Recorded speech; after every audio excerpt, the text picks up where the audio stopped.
आंदोलन की तैयारियां हो रही हैं। हमारे राकेश टिकैत जी लगे हुए हैं कि संयुक्त किसान मोर्चा लगा हुआ है, जनता को जगा रहे हैं, मुद्दों पे जगा रहे हैं। इस बार जो आंदोलन जब भी खड़ा होगा एक बहुत बड़ा जन आंदोलन के रूप में खड़ा होगा जरूर। लेकिन राकेश टिकैत तो कहीं दबते नजर आ रहे हैं। कौन कह रहा? हम कह रहे हैं। क्यों? नमस्कार दोस्तों, एनडी हरियाणा चैनल पर आप सभी का स्वागत करते हैं। आज हमारे साथ एक महान शख्सियत मौजूद है, हरेंद्र ताऊ। परिचय करवाने की जरूरत नहीं है, आज तक दो बलडोजर काफ़ी फेमस है, बलडोजर बाबा के नाम से। हरेंद्र ताऊ, पहले तो राम राम कर दो हमारे दर्शकों। भाई आपका भी धन्यवाद और आपके दर्शकों को ताऊ का राम राम। अच्छा ताऊ, ये योगी जी का बुलडोजर क्या लगता है आपको, सही चल रहा है गलत चल रहा है?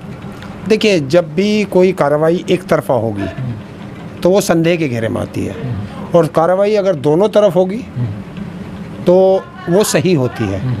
तो कार्रवाई एक तरफ नहीं होनी चाहिए। एक तरफ मतलब अभी आपने देखा कि कहीं कोई हादसा हो तो तुरंत बुलडोजर पहुंच जाता है।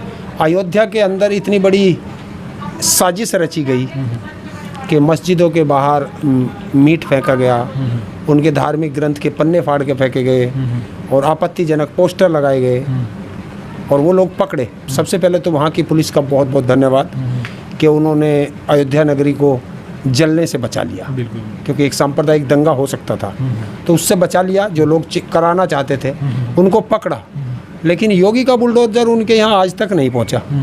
इसे कहते हैं पक्षपातपूर्ण रवैया। अच्छा, यानी कि पक्षपात करिए योगी से। बताओ क्यों नहीं पहुंचा? भाई जो हमारे प्रदेश में, जिसका प्रदेश का मुखिया योगी जी है, उनके प्रदेश में दंगा कराना चाहते हैं, और दंगों का तो कोई ना मजहब होता है ना धर्म होता है, तो उनके यहाँ बुलडोजर क्यों नहीं चला? बिल्कुल, तो चलना चाहिए। और जितना ये अतिक्रमण पे बताते हैं कि हम अतिक्रमण पे चला रहे हैं, तो अतिक्रमण किन अधिकारियों के शासनकाल में हुआ, वो अधिकारियों के ऊपर क्यों नहीं हो रही कार्रवाई? जब मेरी जिम्मेवारी है कि मेरे क्षेत्र में अतिक्रमण ना हो और मेरे क्षेत्र में अतिक्रमण हो गया तो ये मेरा फेलियर है। मैंने ज़रूर कुछ ना कुछ रिश्वत खाई है, तभी तो वहाँ हुआ। तो मेरे ऊपर क्यों नहीं कार्रवाई? तो ये एक होता है एक तरफा कार्रवाई। जब तलवार एक तरफ चलेगी तो वो न्याय नहीं करेगी, तलवार जब दोनों तरफ चलेगी तो न्याय करेगी। लेकिन कहीं ना कहीं कुछ लोग ये कह रहे हैं कि भी ठीक करिए, योगी सरकार जो है बदमाशों को बिल में घुसा दिया। यानी कि कहीं ना कहीं खौफ है बदमाशी का, जो गुंडागर्दी हुआ करती, कहीं ना कहीं जो बदमाश उभरा करते लेकर खुलेआम गुंडागर्दी कराया करते, उनके ऊपर बुलडोजर चल रहा है। कोई निर्दोष के ऊपर नहीं चल रहा है, सही जायज़ के ऊपर चल रहा है। जहाँ पर कोर्ट का आदेश आया वहाँ पर बुलडोजर चल रहा है। अगर कोर्ट बताओ हिंदुस्तान के किस संविधान में लिखा हो, कौन सी धारा? आईपीसी और सीआरपीसी में दो ही में है यहाँ पे। बताओ कुछ में लिखा है कि ऐसे बुलडोजर चलेगा? बताओ कौन से कोर्ट का आदेश है बुलडोजर चलाना? किसी भी का आदेश नहीं। ये सब जो बताता है वो देश को गुमराह कर रहा है। अच्छा ताऊ, एक बात बताइए, उत्तर प्रदेश में योगी सरकार दोबारा फिर आएगी है, मेन कारण क्या है दोबारा फिर आने का? जनता ने वोट दिया है भाई, जनता ने वोट दिया उसे, जनता ने वोट दिया तो वो चुन के आ गए। लेकिन किसान भी विरोध कर रहे थे, आम जनता विरोध कर रहे थे। आप भी कहा करते इंटरव्यू में कि भाई जो है बीजेपी से दुखी है आम पब्लिक। हाँ तो देखिए, दुखी अभी तुम किसी पब्लिक से पूछ लो, वो कहेगा कि हाँ बीजेपी से दुखी है, लेकिन वोट से सरकार बनती है। तो उसको 41-41.5% वोट दी है जनता ने, वो सरकार बन गई। इसमें कौन सी आफत है? जो जिसको जनता चाहेगी सरकार तो उसकी बनेगी। और जब लड़ाई होती है तो जब चुनाव होते हैं तो एक चुनावी समर होता है, उसमें हर आदमी चाहता है कि हमारी सरकार बने, हमारी बने, तो सब अपनी बताते हैं। लेकिन वो जनता का मूड है, जनता किसको चुनेगी, तो जनता ने उनको चुन लिया। यानी कि आपका कहने का मैसेज है कि बीजेपी सरकार ने काम करे हैं? नहीं जी, उत्तर प्रदेश के अंदर उत्तर प्रदेश की जनता गई 5 किलो राशन की तरफ, उसे शिक्षा, स्वास्थ्य, रोजगार, महंगाई से कोई वास्ता नहीं पड़ा, तो वो राशन के चक्कर में और धर्म के चक्कर में वो बह गई। अच्छा, तो ये क्या लगता है किस तरह से अब आप कहते थे कि भाई ये लास्ट चुनाव होगा, 2022 का चुनाव आने बंद हो जाएंगे, अब 2024 के चुनाव आने वाले हैं, ज़्यादा टाइम नहीं बचा है, क्या उस तरह की राजनीति रच रही है सरकार जिस तरह से अत्याचार कर रही है, बुलडोजर चल रहे हैं? और बात करें अभी जो हिंदू मुस्लिम मुद्दा छुड़ा हुआ है कि महाराष्ट्र से लेकर उत्तर प्रदेश तक उसकी चिंगारी गई है, पता है उस चीज़ का आपने? देखिए, ये तो एक राजनेताओं का काम होता है कि देश को बांटो और राज करो। लाउड स्पीकर के ऊपर बात चल रही है। क्या है लाउड स्पीकर? क्या है? क्या हो लाउड स्पीकर? लाउड स्पीकर में अजान होया करते हैं। अजान बैन, तो अजान बैन हर मंदिरों में से भी उतर रहे थे। तो मैं यही तो कह रहा हूँ, बहुत खुश होती है जनता। पता क्यों? कि भले ही मेरी एक फूट जाए पर पड़ोसी की दोनों फूट जाए हैं, तो अपने भी जा रहे हैं। अपने बेचारे हाँ उन्होंने कहा कि वही मंदिरों पर बता दो। ये लेकिन कहीं ना कहीं बहसबाजियाँ देखी गई थी कि भी जहाँ मतलब अजान चलेगी वहाँ हनुमान चालीसा चलाई गई तो थी। ये क्या है, कौन करा रहा, कौन करा रहा? ये जहाँ ये बहसबाजी होती है वहाँ किसी राजनेता का लड़का होता है? बताओ, किसी भी राजनेता का हो। हमारे यहाँ इतने धार्मिक जुलूस निकलते हैं, बताओ किस राजनेता का लड़का उन जुलूसों में आता है? नहीं आएगा।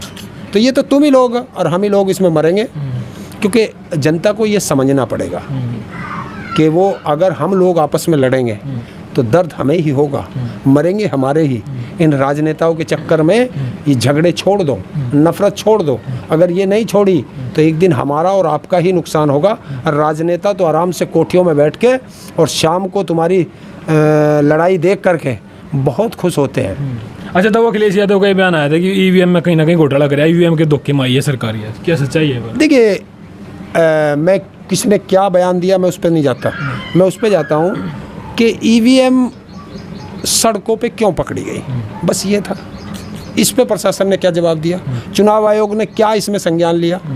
लेकिन मान लिया जाए, आपने कहा कि ईवीएम पकड़ी गई सड़कों पे, लेकिन विपक्ष ने आंदोलन क्यों नहीं कराया उसके ऊपर? विपक्ष ने क्या आंदोलन क्यों नहीं कराया ईवीएम के ऊपर? आंदोलन कितने हो रहे हैं, आंदोलन को सुन कौन रहा है? 13 महीने किसान आंदोलन करके आए, रहे सड़कों पे। भारत सरकार ने लिखित में दिया, फैसला किया, सरकार मान रही फैसले को? नहीं मान रही ना, वादा खिलाफी कर रही है। तो इन तानाशाहों से क्या करें? लड़ाई जब आंदोलन जब सफल होगा, जब देश खड़ा होगा आंदोलन के लिए। मैं आंदोलन करूं या आप करें या कोई एक आदमी करे, उससे आंदोलन नहीं होता। आंदोलन तब सफल होगा जब पूरा देश खड़ा होगा। जब आप निकलोगे जी तो देश निकलेगा। पहले आंदोलनकारी निकलेंगे। आपने किसान आंदोलन के लिए आंदोलन कराया, किसानों के लिए किया, तो इसके लिए नहीं कर सकते? देश के लिए देश के लिए सारी चीज़ मैं करूं, हर चीज़ मैं करूं। आंदोलन की तैयारियां हो रही हैं। हमारे राकेश टिकैत जी लगे हुए हैं कि संयुक्त किसान मोर्चा लगा हुआ है, जनता को जगा रहे हैं, मुद्दों पे जगा रहे हैं। इस बार जो आंदोलन जब भी खड़ा होगा, एक बहुत बड़ा जन आंदोलन के रूप में खड़ा होगा, होगा जरूर। लेकिन राकेश टिकैत तो कहीं दबते नजर आ रहे हैं। कौन कह रहा? हम कह रहे हैं। क्यों, क्या? क्योंकि जब एमएसपी पर बात बनी थी कि भाई एमएसपी पर लिखित रूप में दिया जाएगा, 25 दिन का टाइम दिया था, आज कितने महीने हो गए, कोई बात ही नहीं चल रही उसके ऊपर। किससे, कौन नाटा? सरकार ने लिखित में दिया था कि एमएसपी पे गारंटी का कानून के लिए कमेटी बनेगी, नहीं बनी। मुकदमे वापस होंगे, नहीं हुए। किसानों को जो शहीद हुए उन्हें कंपनसेशन मिलेगा, नहीं मिला। तो वादा खिलाफी किसने की? सरकार ने। राकेश टिकैत जी आज भी प्रदेश, अलग अलग प्रदेशों में घूम कर लोगों को जागरूक कर रहे हैं। तो इसमें दबना कहाँ से हो गया भाई? लेकिन मतलब कहीं ना कहीं ये तो नहीं डर होगी मेरे प्रिवल से चल जाएगा, राकेश टिकैत नहीं डर? तो चला लेना, ये चलाते क्यों नहीं भाई? चलाते क्यों नहीं? चलाओगे कहाँ? राकेश टिकैत जी गलत होते तो ये अब तक जेल भेज देते। बिल्कुल, समझ गए? चलो भाई।